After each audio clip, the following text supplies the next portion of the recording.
This is a really good question. Why can't pro-Russia members be kicked out of the EU or NATO?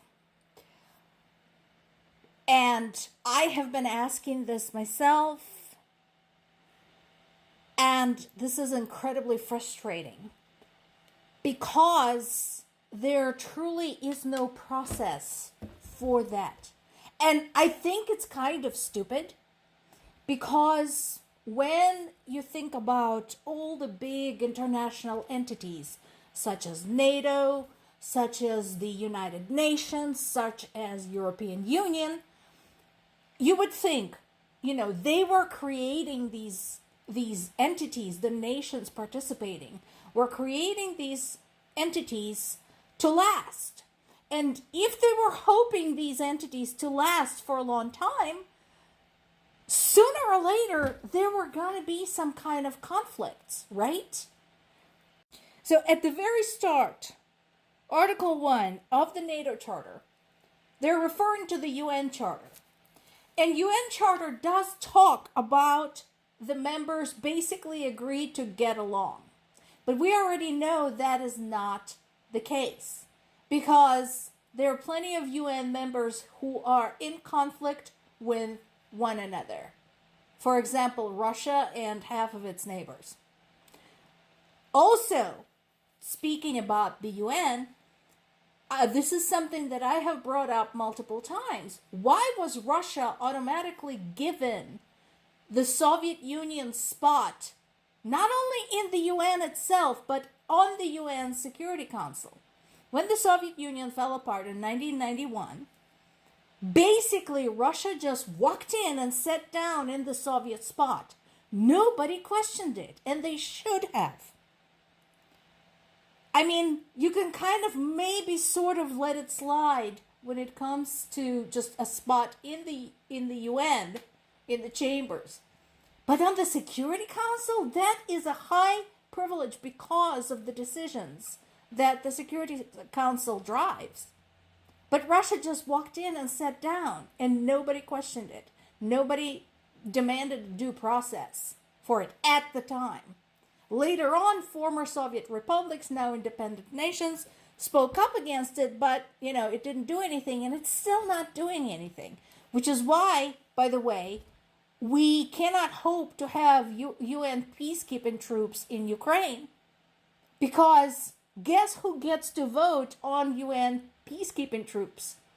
The Security Council, and Russia and China are members.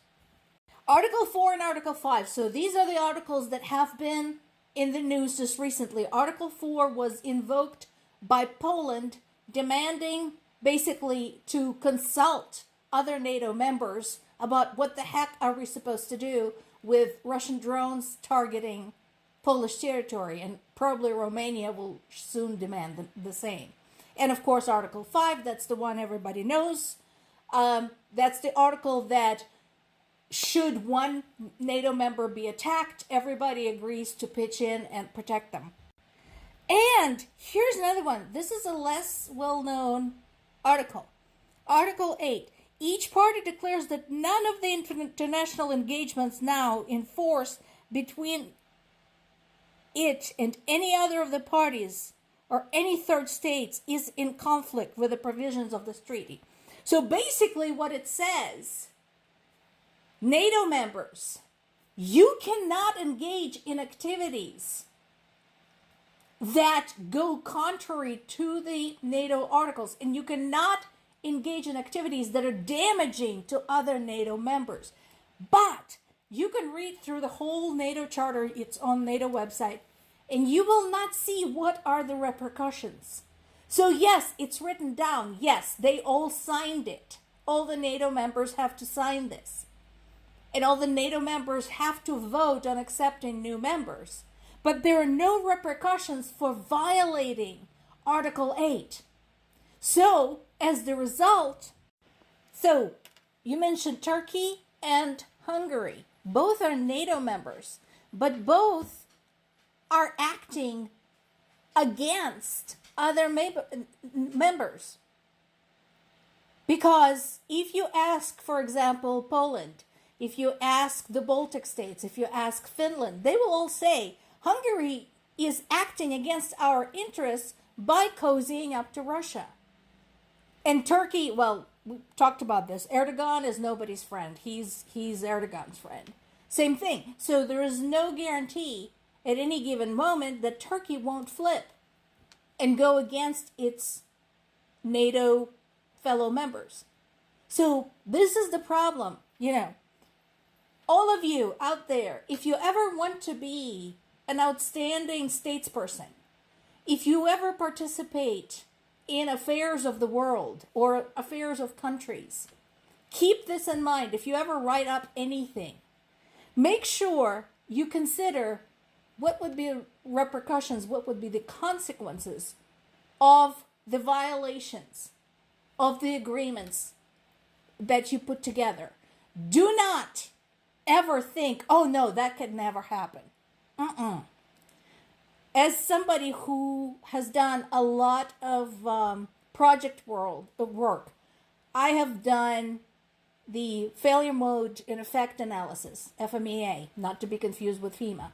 And that is where we sit down and we put down everything that can possibly go wrong with a project that we can think of, how likely it is, and what ways do we have to mitigate it, to mitigate the consequences. Oh, and how bad the consequences would be. Do that for every single agreement, including such global agreements as NATO, EU, and others that you ever sign. Meanwhile, Russia and its sidekick Belarus continue towing the line by carrying out massive military drills.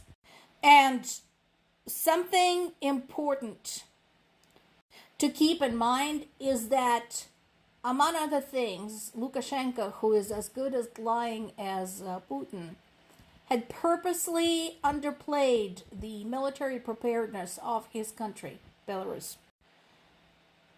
So, among other things, they have been running scenarios in case of a NATO invasion, but there is no doubt in anybody's mind that also behind the scenes they have been running offensive rather than defensive scenarios. To this day, Lukashenko insists that the drills are largely defensive in nature and are staged deep inside the country, but we're starting to see evidence, including satellite imagery, to the contrary. And again, if you want to see why this is a problem, pull up a map and find Belarus. Going back to the topic we started with, this is what happens when there are no specific tangible consequences, when something becomes prohibited. Cluster munitions have been basically outlawed around the world, but Russia has been using them widely, so Ukraine had to start using them too. The worst of it is that Russia had largely used them against civilians. And again, so far there have been no consequences for them that they care about. Now, we do have more and more drones that are starting to fill the gaps in the ranks of Ukrainian military. Drones that can be programmed to track and destroy, to track and fire, and so on and so forth. And that is a good thing. But that doesn't mean we are out of the woods.